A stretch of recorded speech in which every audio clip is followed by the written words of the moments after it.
Greetings, everybody. I am Elder Ricky Lavon, teacher and facilitator of the Men's Bible Study Group at the Worthington Church, and we will be covering from the book Yet Will I Trust Him, lessons 1 and 2.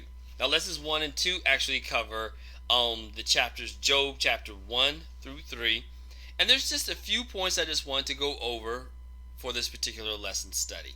Now, lesson 1 is actually called, and I do have my notes on me, the beginning of the calamities.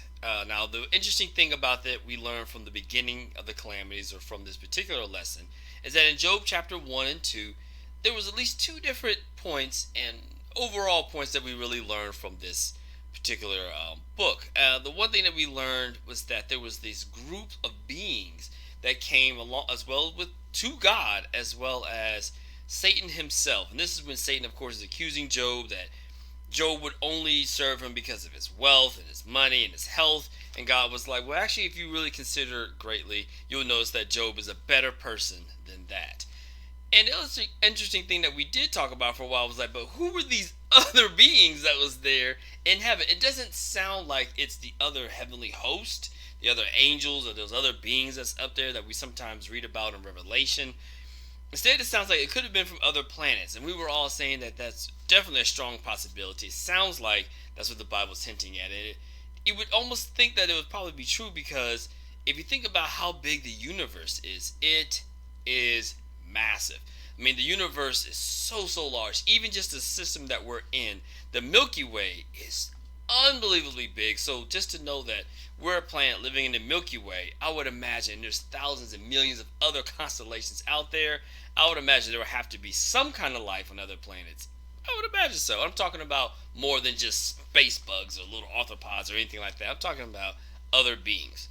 But of course, as you know, that's what the Bible was saying, and we was really interested in that. Another point that we noticed was just how bad things got for Job. And it appears, I mean, this is one part of the Bible, it appears that it all happened quickly. Like Job was okay the one day, he was praying for his kids was out there being rowdy and stuff like that. But every day he was up there praying for them, make sure that they would be okay. Then he wakes up the next morning and his sheep or his farm and those people are died, and some of his servants has passed away, and people are stealing other livestock, so he's losing money financially. Then his children even die in the unreal storm, and all this type of stuff. And Job is like, well, you know what, I'm just going to bear it and just go through and just be okay. But then in Job chapter 2 talks about how then his health was touched and how he has these painful sores and boils on him, and he still hung in there with God. But it was just one of those things of he really went through a lot really fast. And sometimes in our life we pray that no one goes through anything of that nature where you lose your health, your family, your wealth, everything just all in one day. I would definitely hope that no one would go through that, but sometimes we do go through different issues, and it's an interesting way to be able to start off this particular book of the Bible, because it's like, here goes a person who has a lot, and then here goes this exact same person who then loses everything but his life. That's the only thing that he had was his life and his wife. That is it. And so you think about that and you say, wow, he really had to go through. So he went through so much that it allows all of us to be able to relate to him on some way, in some means, whether it's through a family thing or through financial or through your health or maybe a spiritual. There's all kind of ways that you can be able to look at Job and say, well, I identify with him here. And so that's the one definite thing that we can definitely learn from that particular lesson. Now, the other lesson was lesson 2, and that basically primarily takes over Job chapter 3. And that title of that lesson was To Never Be Born. Interesting thing about this is that Job was really specific and really detailed over how he wished that he had just never been born. He did not want to go through the situation and the problems that he went through.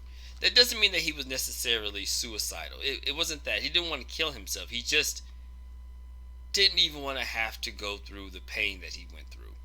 And that's funny because he actually had a very posh life. He was very rich. He had everything there for him. So he was like, even all that's not worth going through the issues that I'm going through right now. Sometimes we can go through that. Sometimes we can have a good existence or great things can happen to us. And then all of a sudden something bad happens and we forget about the good times.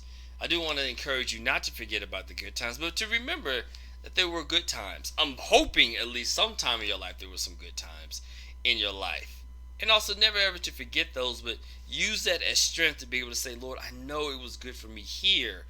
I'm just praying that whatever I'm going through now can end so I can move on to that particular phase of my life or do even better. And that's the definitely thing I would hope. Now, saying all that, I would like to say that I know inside the book, I definitely wanted to put in there, if you are feeling down, feeling sad, if you are feeling suicidal, please get help. There's actually a national hotline. Let me look it up right now.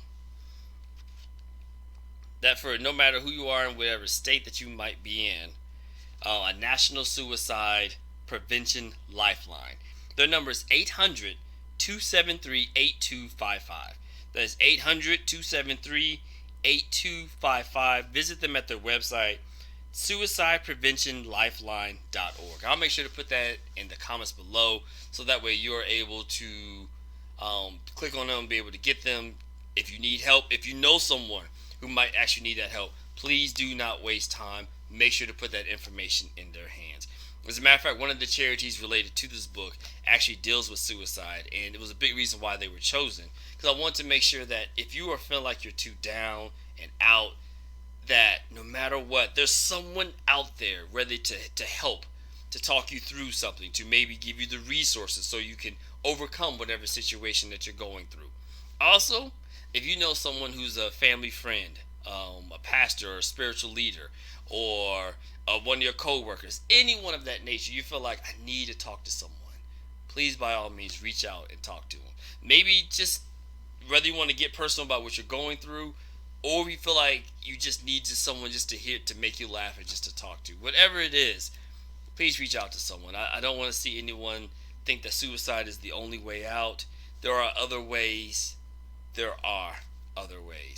So that's definitely some of the things that we've definitely learned from as far as this particular two lessons, lesson 1 and lesson 2, and the multiple chapters that we learned from there. Just want to say that was really deep, but it was a really interesting way to be able for us to be able to relate to Job, to be able to get that understanding to say, okay, here's the foundation. So in my own life, what issues am I going through? What problems is plaguing me? What's stopping me from being 100% or from being the person that God absolutely wants me to be the leader in my community that I can possibly be?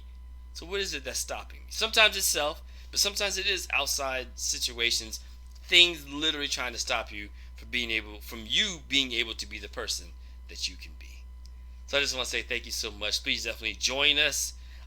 Check back often here at lavari.com/men's Bible study for the latest Bible study, for the latest lessons, so that way you can also find out what lessons, what series, where are we in our study in this particular book, so you can follow along in this video series, as well as I'd like for you, even if you have any questions or comments, or if you studying with your group of people and you say, hey, we learned this in this particular thing, send me an email, ricklavaughn@yahoo.com, RickLavaugghn@yahoo.com. I would love to hear from you. Share it with the guys here, just in case you can't be here. And I just want to say thank you so much. Be blessed, and I look forward to seeing you next time.